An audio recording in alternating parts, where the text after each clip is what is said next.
Hello बच्चों, कैसे हैं आप लोग। और आज हम आ चुके हैं human I and the colourful world के टॉप 15 एमसीक्यू क्वेश्चंस को लेकर के। तो बिल्कुल तैयार हो जाइए, क्योंकि ह्यूमन आई चैप्टर इजी तो बहुत है, लेकिन इससे बिल्कुल फिक्स टॉपिक आपके एग्जाम में आते हैं और मजा भी आती है पढ़ने में। तो चलिए बिल्कुल चलते हैं अपने पहले क्वेश्चन की तरफ। पहला क्वेश्चन है, लिखा है a normal eye can see objects clearly are between. जो नॉर्मल आईज होती हैं वो क्लियर कितने से कितने डिस्टेंस तक देख सकते हैं। अब सुनो, क्लियर मुझे पता है या आपको भी पता होगा कि मिनिमम हमारी आइज जो देख सकती हैं बिल्कुल क्लियर, वो 25 सेंटीमीटर तक देख सकती है नॉर्मल आइज, जिसको कोई बीमारी ना हो आंखों की।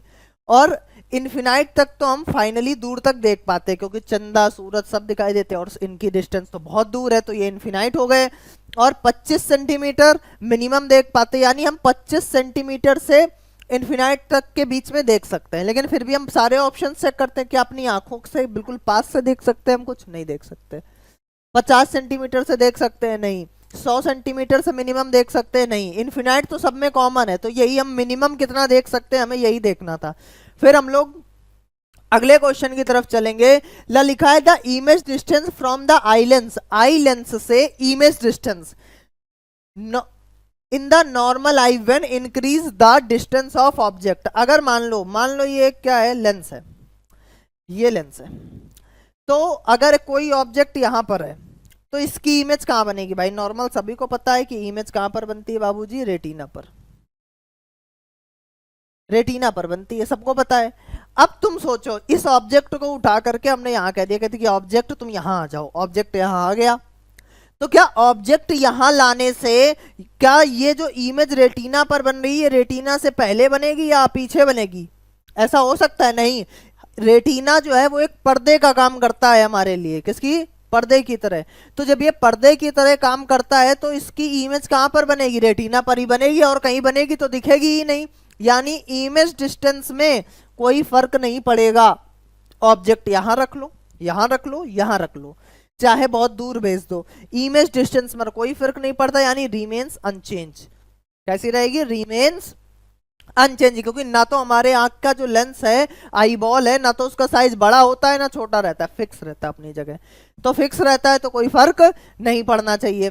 देखो सी ऑप्शन सही है। और अगले क्वेश्चन की तरफ चलते हैं। लिखा है the sky appears dark, passenger fly the very high altitude.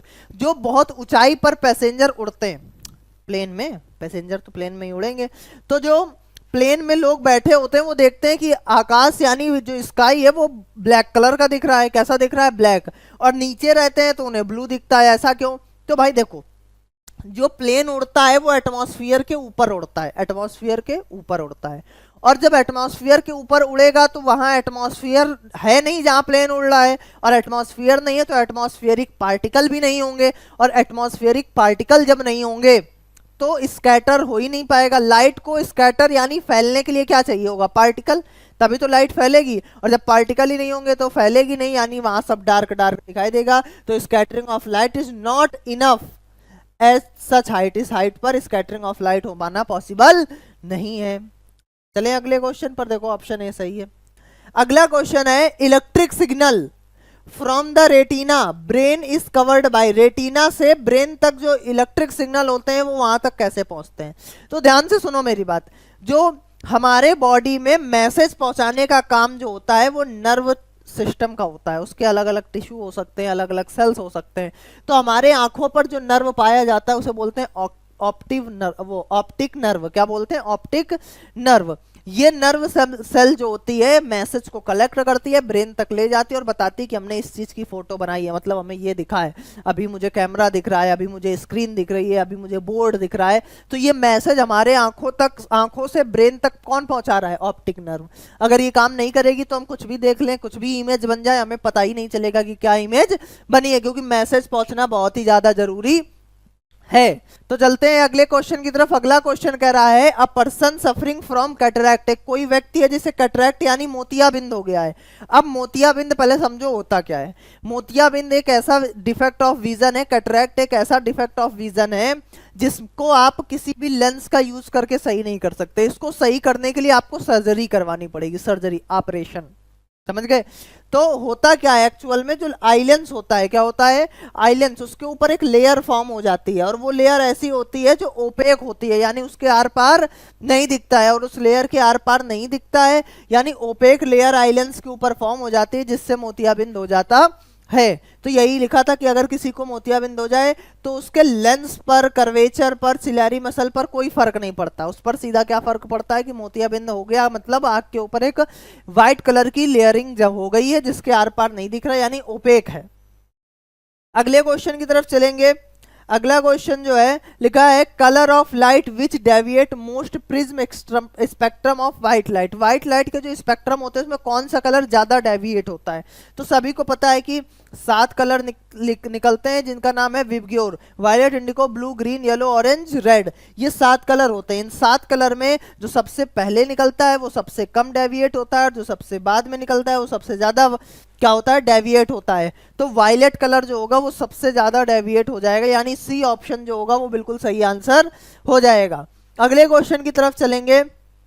लिखा है when we enter the dark room coming from the outside immediately things inside the room do not appear clear. क्या होता है जब कभी आप किसी अंधेरे कमरे से बाहर जाओ या बाहर से अंधेरे कमरे में आओ, उजाले से अंधेरे और अंधेरे से उजाले में जाओ, तो सडनली क्या होता है, हमको चीजें दिखना बंद हो जाती हैं, आंख में काला काला दिखने लगता है, कुछ समझ नहीं आता।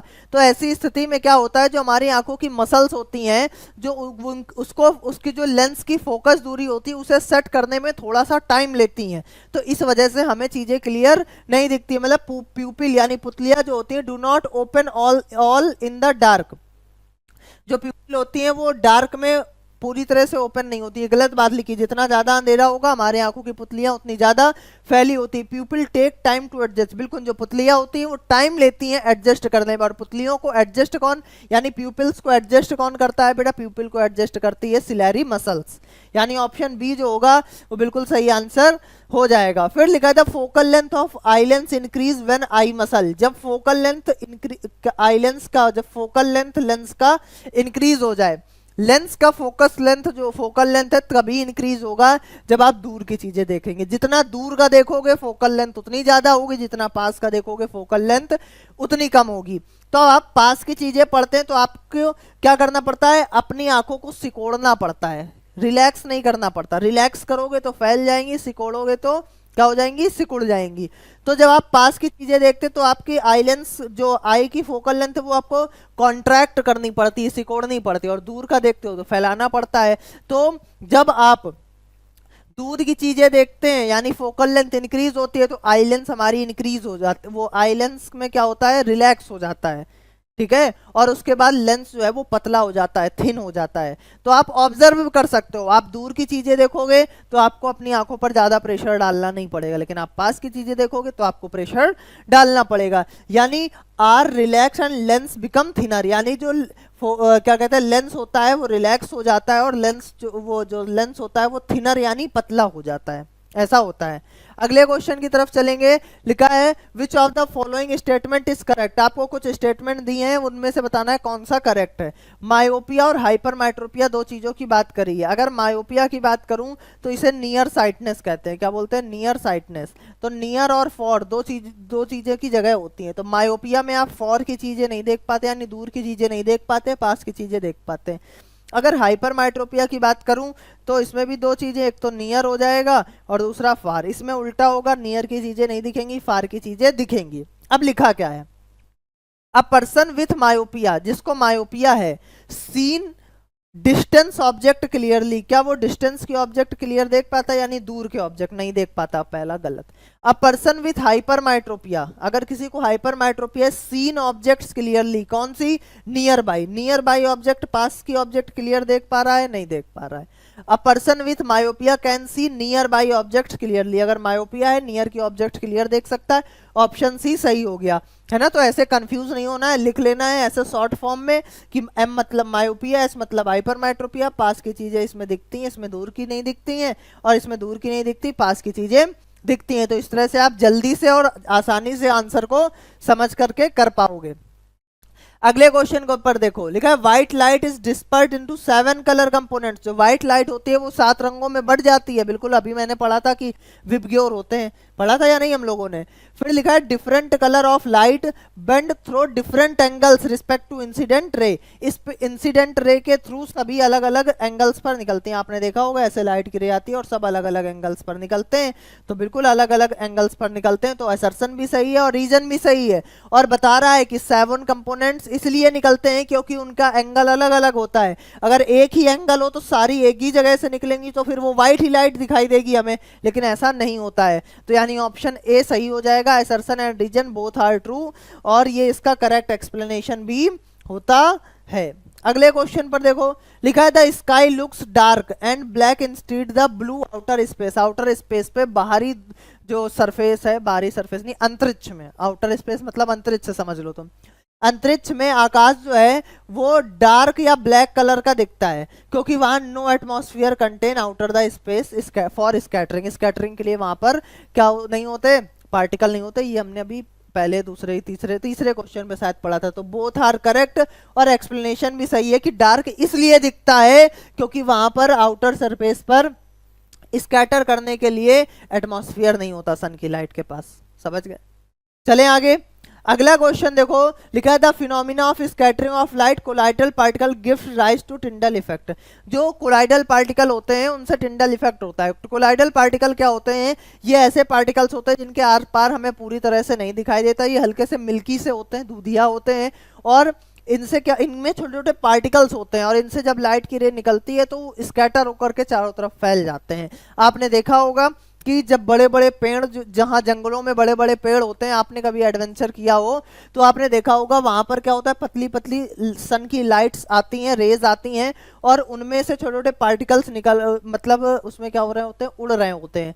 उसे ही हम लोग टिंडल इफेक्ट का नाम देते हैं। The colour of scatter light depends on the size of the scattering particle. अब क्या लिखा है, स्कैटर लाइट, जो लाइट का स्कैटरिंग है वो डिपेंड करता है कि पार्टिकल कितना बड़ा है। तो ध्यान से समझो, पार्टिकल कितना बड़ा है इससे कोई फर्क नहीं पड़ रहा। पार्टिकल कितना बड़ा है इससे कोई फर्क नहीं पड़ रहा है। मतलब मेरी बात सुनो, ये पार्टिकल है पार्टिकल, इस पर लाइट की रे पड़ेगी। तो भाई बड़ा पार्टिकल होगा तो ज्यादा लाइट की रे स्कैटर होंगी, कम पार्टिकल होगा तो कम, मतलब छोटा पार्टिकल होगा तो कम लाइट की रे स्कैटर होंगी।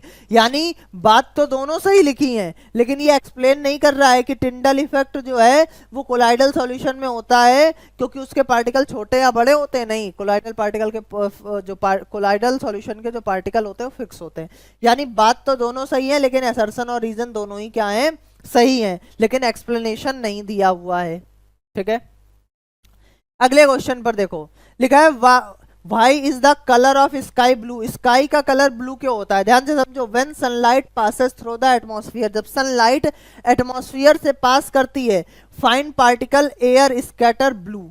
शॉर्ट वेवलेंथ होती है ब्लू कलर की, इस वजह से उसके पार्टिकल्स ब्लू कलर को ज्यादा निकालते हैं, मोर स्ट्रांगली देन रेड की अपेक्षा में। द स्कैटर ब्लू इंटर्स द, हमारी आंखों में जो ब्लू कलर होता है वो आसानी से आ जाता है, इसलिए हमें आकाश का रंग नीला दिखाई देता है। बोलो समझे? इतनी बात समझ में आ गई? कहाँ आ गए हम लोग? अच्छा ये क्वेश्चन है अगला। ओके ओके ओके ओके, चलो अगला क्वेश्चन देखो, लिखा है लिस्ट 2 कॉजेज ऑफ हाइपरमाइट्रोपिया। हाइपरमाइट्रोपिया के 2 कॉजेज बताइए और डायग्राम बताना है कि हाइपरमाइट्रोपिया और इसके करेक्शन का। तो हाइपरमाइट्रोपिया के 2 कॉज होते हैं कि आई बॉल जो होती है वो डिक्रीज हो जाती है, ठीक, और फोकल लेंथ जो होती है वो आई लेंस की डिक्रीज हो जाती है। यानी फोकल लेंथ भी कम हो जाती है और आई बॉल का साइज भी छोटा हो जाता है। इसको सही करने के लिए, हाइपरमाइट्रोपिया को सही करने के लिए कॉन्वेक्स लेंस का इस्तेमाल करते हैं, जैसा कि आप देख पा रहे होंगे ये कॉन्वेक्स लेंस का इस्तेमाल किया जाता है। फिर अगला क्वेश्चन है, a person suffering from both myopia and hypermetropia. अगर किसी व्यक्ति को हाइपरमाइट्रोपिया और माइट्रोपिया दोनों है तो इस स्थिति में उसे क्या करना चाहिए? तो इस स्थिति में उसको सही करने के लिए बाईफोकल लेंस की आवश्यकता होगी। किसकी आवश्यकता होगी? Bifocal lens. अब बाईफोकल लेंस बनता क्या है, कैसे है? तो आपने देखा होगा कि आपके जो दादी बाबा होंगे अड़ोस पड़ोस में, अगर आपके नहीं है तो देखा होगा उनका जो लेंस होता है ना कुछ इस तरह से प्रिपेयर होता है। क्या होता है, नीचे वाला लेंस ज्यादा मोटा होता है, वो अलग सा दिखता है, ऊपर वाला लेंस जो होता है वो अलग सा दिखता है। तो ऊपर वाला जो लेंस होता है उसे हम बोलते हैं कॉनकेव लेंस, वो कॉनकेव लेंस बनाया जाता है, और इसे बोलते हैं कॉन्वेक्स लेंस। देखो लिखा है अब bifocal lens consist of concave and convex, दोनों से बना होता है, और इसमें टॉप पर जो होता है वो कॉनकेव होता है और कॉन्वेक्स जो होता है वो बॉटम पर होता है। इससे हम लोग पास और दूर की दोनों चीजें देख पाते हैं। अब bifocal lens consist of concave and convex lens, जो बाईफोकल लेंस होता है वो कॉनकेव और कॉन्वेक्स लेंस दोनों से मिलकर के बना हुआ होता है। तो आई होप आपको इतनी बातें समझ में आई होंगी। हम लोग आपको मिलेंगे नेक्स्ट वीडियो में, तो तब तक अपना ध्यान रखिए। Good bye all of you. MCQ तो कर दिए, अब मेन समस्या आती है कि पेपर में सिर्फ एमसीक्यू नहीं आने हैं भाई, क्वेश्चंस की आपको प्रैक्टिस भी करनी है। अब कहां से करूं, इतने क्वेश्चन है। क्वेश्चंस के टाइप में सबसे ज्यादा समस्या है, क्योंकि क्वेश्चन आने हैं MCQ, assertion reason, case base, और ये कॉम्पिटेंसी बेस्ड क्वेश्चन है। और कॉम्पिटेंसी बेस्ड क्वेश्चन जानते हो क्या होते हैं, थिंकिंग बेस्ड क्वेश्चन होते हैं। तो अगर सोचने समझने की क्षमता आपकी अगर बहुत अच्छी है, और वो होगी कैसे, जब क्वेश्चंस प्रैक्टिस करोगे। उसके बाद source based question 2 marks, 3 marks, 5 marks, और एसएसटी हो तो मैप, वर्क, स्टेटमेंट वाले क्वेश्चन, डायग्राम बेस्ड साइंस में सबसे ज्यादा इंपॉर्टेंट, और सबसे लास्ट में पिक्चर बेस्ड क्वेश्चंस। इतने प्रकार के क्वेश्चन तुम्हारे बोर्ड एग्जाम में आएंगे, और अगर इनमें से तुम कहीं भी एक जगह रह गए तो तुम्हारी कहानी वहीं बिगड़ जाएगी भाई। 95% लाने का मतलब है कि 100% की तैयारी करके जाना। तो भाई चाहिए तो होगा कुछ ना कुछ प्रैक्टिस करने के लिए। अब बात आती है कि आपको जो एमसीक्यू करने हैं वो 25% आने हैं, यानी अगर जितने नंबर का पेपर है, 80 नंबर का अगर पेपर है, तो 20 नंबर जो है आपको एमसीक्यू में मिलेंगे, और प्रेजेंटेशन ऑफ सब्जेक्टिव क्वेश्चन जो है वो 75% है। प्रेजेंटेशन क्या है सर, प्रेजेंटेशन है लिखने का तरीका। जैसे मैंने बहुत बच्चों को बताया है कि बेटा परोसने का तरीका जितना अच्छा होगा, एक थाली में खाना ले लो, उसी में दाल डाल लो, चावल डाल लो, सब्जी डाल लो, रोटी भी उसी में तोड़ के डाल के और मिला के ऐसे जानवरों के तरीके खाओ, या किसी को दे दो तो वो खाने में ज्यादा अच्छा लगेगा। या बहुत साधारण खाना हो लेकिन कटोरी में बहुत सभ्यता से रखा हो, वो खाने का आपका मन करेगा। तो परोसने का तरीका, प्रेजेंट करने का तरीका आपका जितना अच्छा होगा, आप बोर्ड एग्जाम में उतने ही अच्छे मार्क्स ला पाओगे। अब इन सब चीजों का एक ही निचोड़ है, तुम कुछ भी कर लो, अगर क्वेश्चंस की प्रैक्टिस नहीं करी तो कोई मतलब नहीं है, और दुनिया भर में भटकाओ, कोई तुम्हें सही रास्ता नहीं बताएगा। मैं आपको बता रहा हूं कि जो केल्विन का क्वेश्चन बैंक है, चाहे वो हिंदी मीडियम में हो बेटा, चाहे वो इंग्लिश मीडियम में हो, दोनों ही मीडियम के जो क्वेश्चन बैंक है वो आपके लिए बहुत ज्यादा इंपॉर्टेंट है। इसमें बहुत सारे क्वेश्चन है, और इसमें हम लोग एडिशनल चीजें भी ऐड कर रहे हैं। इसमें हम हर सब्जेक्ट के 200 क्वेश्चन ऐड कर रहे हैं, जिससे आपको अगर वो 200 क्वेश्चन कर लिए तो आपका काम बन जाएगा। अब बच्चों को सबसे ज्यादा समस्या आती है, सर इसे खरीदे कैसे, ये कितने का है। भाई साहब ये इतने का है जितने का तुम कुछ भी जाकर के बाजार में एक चक्कर मारने जाओगे, खा के चले जाओगे, उससे भी ये सस्ता है।